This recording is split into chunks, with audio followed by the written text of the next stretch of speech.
Yes friends, तो अब हम इस प्रॉब्लम को सॉल्व करेंगे। Anil and company buy its annual requirement of 36,000 units in 6 installment.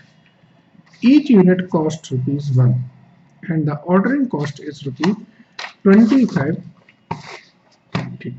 The inventory carrying cost is estimated to rupees 20% of the unit value. Find the total annual cost of existing inventory policy.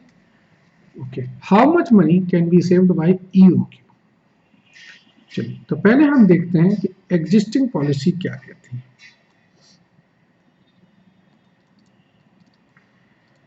Existing policy कहती है order 6 times in a year. ठीक है ना? Okay,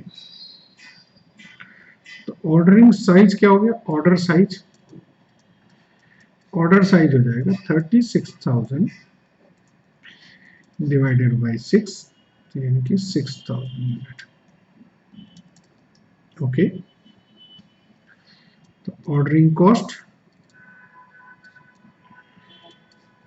cost होगी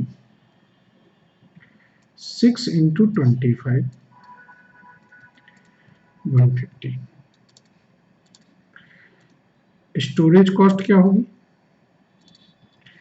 storage cost होगी average inventory into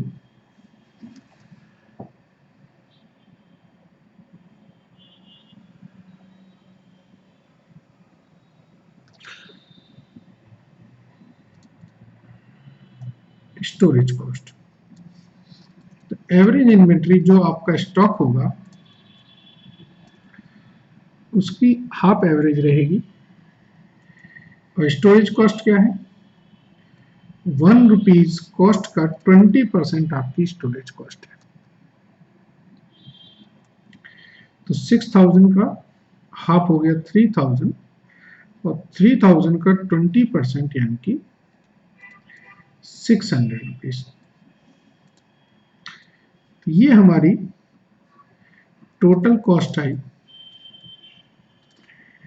existing policy की। ठीक है फ्रेंड्स, अब हम बात करते हैं ईओक्यू पॉलिसी की। तो ईओक्यू पहले तो हम इकोनॉमिक ऑर्डर क्वांटिटी, फॉर्मूला होगा 2AO upon S, 2 into 36,000 into 25 upon S कितना है? 20%। ये आती है आपकी 3,000। तो नंबर ऑफ ऑर्डर्स कितने हो गए हमारे? 36,000 12। नंबर ऑफ ऑर्डर हो गए 12। ओके, ऑर्डरिंग कॉस्ट क्या है? ऑर्डरिंग कॉस्ट है 12 into 25, 300 rupees. And storage cost क्या हुई? एवरेज इन्वेंट्री जो ऑर्डर साइज है उसका आधा इन्वेंट्री रहेगा, और इंटू 20, 300। तो टोटल कॉस्ट ईओक्यू पॉलिसी में 600 रुपीज आई।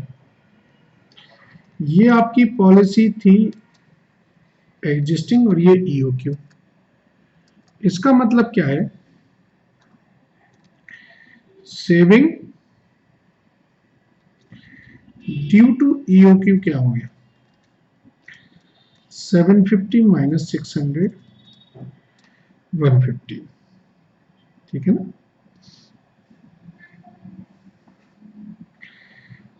यहां पर एक हम नोट लिखना चाहते हैं, देखिए, as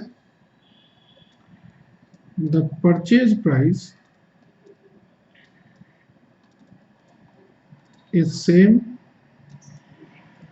under both option,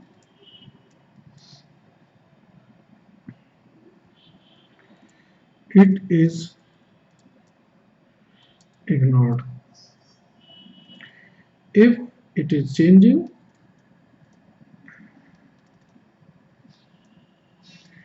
then we should calculate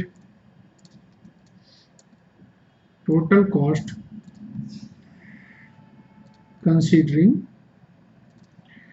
the purchase price. इसका मतलब क्या हुआ? ऐसा है, सपोज करो हम कहते हैं EOQ में हमको परचेज प्राइस 1 रुपए है, और अगर मैं बल्क क्वांटिटी लेता हूं तो वो कहता है मैं 5% कैश डिस्काउंट देता हूं, तो फिर परचेज प्राइस 1 रुपए की जगह 95 पैसे हो गया ना। तो अगर परचेज प्राइस दो ऑप्शन में चेंज हो रही होगी तो फिर हम अलग अलग कैलकुलेशन परचेज कॉस्ट को जोड़ के करेंगे।